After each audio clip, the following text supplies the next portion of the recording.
Praise the lord. ఈరోజు దేవుని వాగ్దానం దినవృత్తాంతాలు 1వ గ్రంథం 17వ అధ్యాయం 13వ వచనం.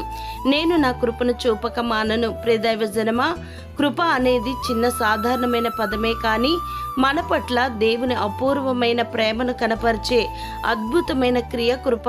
అనగా దేవుడు దయచూపడానికి గల యోగ్యత మనలో లేకపోయినా మన ఎడల దయచూపడమే కృప.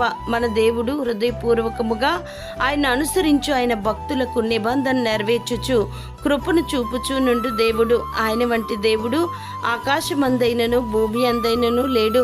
మన దేవుడు అత్యంత కృపగల దేవుడు గనుక నేను నా కృపను చూపక మానను అంటూ ఉన్నారు. కాబట్టి అన్నిటి యందు ఎల్లప్పుడూ మీలో మీరు సర్వ సమృద్ధి గలవారై ఉత్తమమైన ప్రతి కార్యము చేయుటకు దేవుడు మీ ఎడల సమస్త విధములైన కృపను విస్తరింప చేయగలడు. దేవుడు మిమ్మును దీవించునుగాక. ఆమెన్.